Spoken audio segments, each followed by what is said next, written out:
Every rapper out of the streets of Chicago is feared in the rap industry today, but 600 Breezy brings more fear to the hearts of many than any Chicago rapper has ever done. From being involved in gang life since he was a kid to getting shot as a young teenager, 600 Breezy has given rappers many reasons to stay scared of him. So would any rapper dare to challenge him despite his crazy history? Keep watching till the end of this video to see why rappers are really scared of 600 Breezy. Trust me, you don't want to miss this.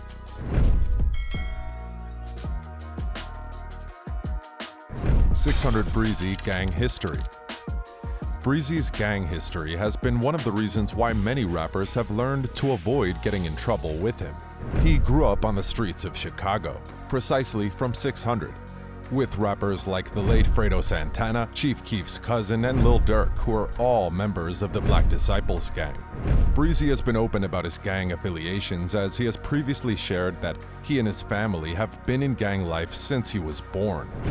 Growing up in 600 put him in the midst of both factions of the Black Disciples and the Gangster Disciples. However, Breezy claimed that the Black Disciples and the Gangster Disciples have learned to live together in his neighborhood. Unlike the factions at 64th Street, O Block, and 63rd Street, who can't stand to stay in the same place without pulling their guns at each other.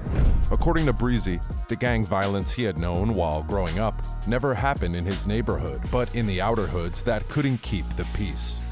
Speaking on his gang life, 600 Breezy shared that his father had asked him to become a member of the Gangster Disciples when he was still a kid. All through his teenage years, he considered being a part of the Gangster Disciples, and at some point in his life he even became a member, but not for long. In his adult years, 600 Breezy decided he wanted to become a member of the Black Disciples, so he switched factions. According to Breezy, he believes gang life is all the same, regardless of whatever gang you're in. Whether you're a member of the Gangster Disciples or Black Disciples, it doesn't matter, because both gangs are run under the same structure and principles. He added that people had a misconception about gangs, and a lot more things happened within these gangs that do not involve murder, taking lives, and committing heinous crimes. 600 Breezy gun violence. Growing up among street gangs, Breezy has been in harm's way all his life. From his father's wars to his own wars, he has lived through it all, and the bullet scars he's sustained on his hands, feet, and even his bum are not mere scars, but a reminder of the wars that he fought through in his life. Breezy has been a victim of gun violence, and like many other aspects of his life, he has opened up on every gunshot wound. 600 Breezy was only 14 when he still walked his way back home from John Hope High School in Englewood, Chicago. According to Breezy, his ops started lying in wait to attack him. These attacks became a daily ritual for Breezy, who was forced to drop out of high school to avoid fighting with the guys who tried to ambush him every day after school.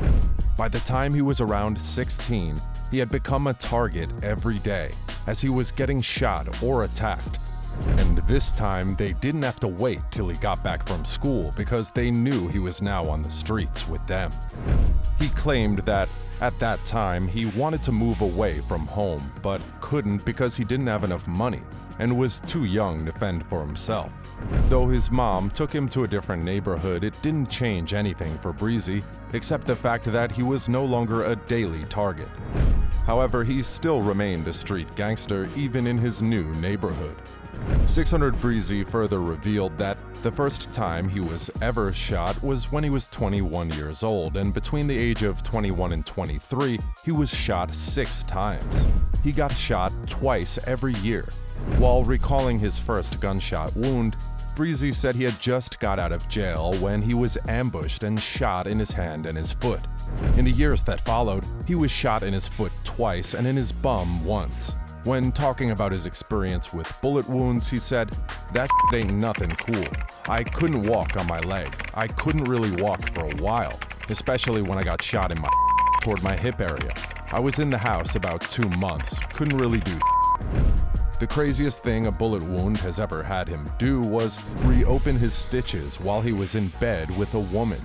While narrating the experience, Breezy said, "They call me Thought Man Breezy, man. I could not get no and shit, I'm just feeling something coming down this whole hip area," he explained. "Everything just wet as hell. I see the blood. I had to get up. I the bullet out. This big .45 slug came out. I had to shoot back to the hospital the next day because it wouldn't stop bleeding." 600 Breezy prison sentence. Being on the streets at an early age pushed 600 Breezy into the arms of the authorities. However, it wasn't until he was a grown man with a career that the authorities began exercising their powers over him. 600 Breezy had his career breakthrough in 2018, but a few months into the year, all of that went down the drain after he was sentenced to 10 years in prison for violating his probation, which stems from his May 2012 arrest for crack cocaine possession.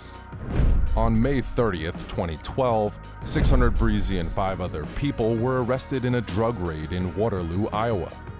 He was released on several conditions, one of which was that he had to secure permission before traveling out of state. However, he failed to do so, which led to his sentencing.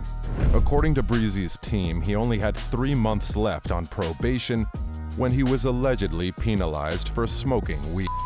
600 Breezy made a post to his social media account where he wrote, "This long-ass drive to Waterloo, I'm about to walk in court on straight asshole mode, cause if I've been violating for traveling, that mean I'm violating coming to court.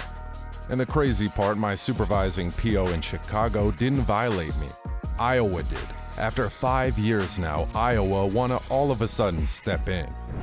At the time, Breezy's relationship with rapper Drake was still solid, and Drake stood beside him to ensure he didn't serve 10 years in prison.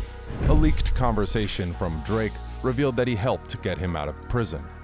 They took him in, revoked his probation, and gave him 10 years. He won't have to do it, but basically lock him up for smoking weed and being black, reads a text from someone on Breezy's team. Drake replied, "I won't let him sit. We will do everything we can." Luckily for Breezy, he didn't spend over a year in prison as he was released by December 2019. Breezy took to his Instagram page to share his excitement over being released. "Real. They thought I wasn't coming back. They thought I had 10 years. They thought it was f***ing over with. Yeah, I'm back.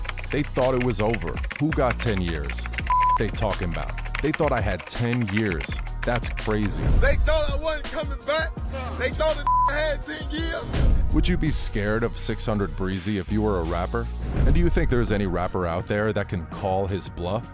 Join the conversation and let us know in the comments section below. That's the end of today's video, guys. If you enjoyed the video, make sure to subscribe for more content. Also, don't forget to smash that like button and leave a comment down below. Thanks.